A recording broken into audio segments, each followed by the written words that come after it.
Welcome back. It's now time for Media Watch, our roundup of the top stories in the press. James Creedon is here with the latest from the international media. Good evening. Good evening, Anna.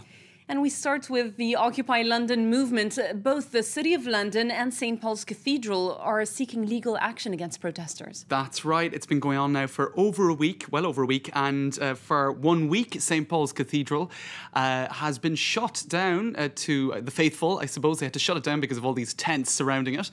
Of course, St. Paul's Cathedral is in the City of London, so in the financial district of London. That's why it's being targeted in some respects.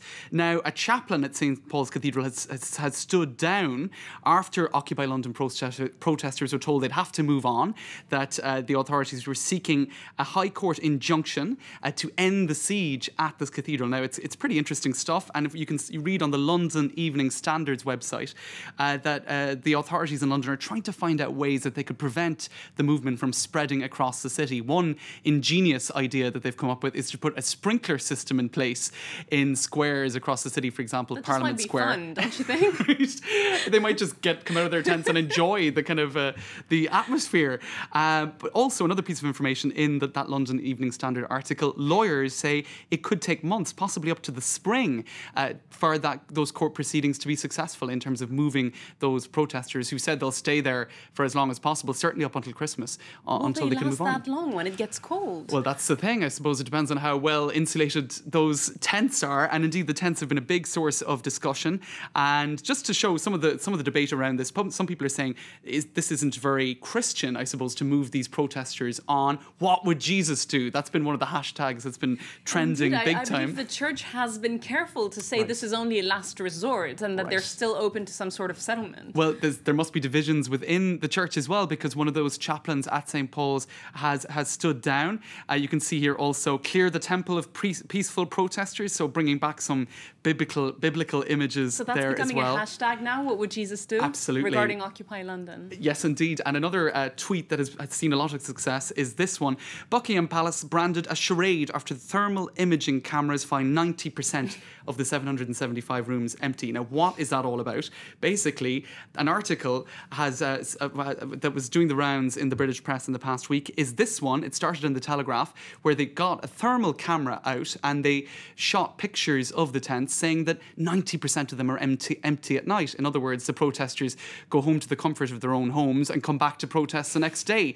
In which case they could last until the spring. Exactly. But that story, which was taken up, you can see it here in the Daily Mail and elsewhere, now it looks like it might not be true. And one of the protesters went out and got a thermal camera himself to show that it's not necessarily credible. Let's have a look at the images that he filmed.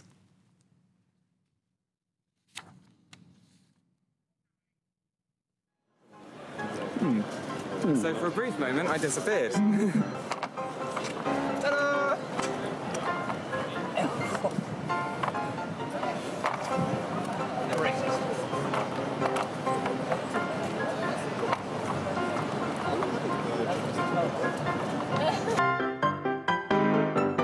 Okay, so a lot of people are now saying that proves definitively, and you can see it here in The Guardian, in fact, some of those protesters have lodged a complaint with the Press Complaints Commission saying that this story was totally bogus and it was trying to portray the protesters in a very negative light, 90% of them not actually occupying those tents. It's indeed very serious. Well, I think it was... and not very professional. It was pretty shoddy journalism, and indeed those pictures, even if they had been true, were taken at 11 p.m. Now, I don't think any protester worth his salt is actually tucked up in bed at 11 p.m.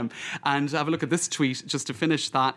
So the journalist Richard Allain, who is the journalist who broke that story for The Telegraph, who broke the fake empty tent story originally on Twitter, he's on Twitter, and this particular person, Joss Garman, is saying, apologise. Any reaction yet? Not just yet. Not so far. Next, we have one story we can move to, and it's pretty funny. I was looking forward to this, I have to tell you. Halloween is coming up. I believe it's on Monday. Celebrations are planned for this weekend. Absolutely. Some people are not just, buying costumes for themselves. They're buying costumes for their pets. For their pets, these crazy people. Let's have a look at this show. The first series of pictures. I'm not sure if it's the cats or the dogs, because we have both. And it's cats, first of all. And as one one they are. commentator on Gawker said, just look how unhappy they are and how much they hate whoever did this to them. I'm sure they do. Right. They don't look too pleased. Look at that hat. And there were dogs as well. I'm not sure if we have time to have a look at them, but they looked equally unhappy. Here they are. And this is a US talk show called Wendy. And here, this is actually meant to be Kate and William.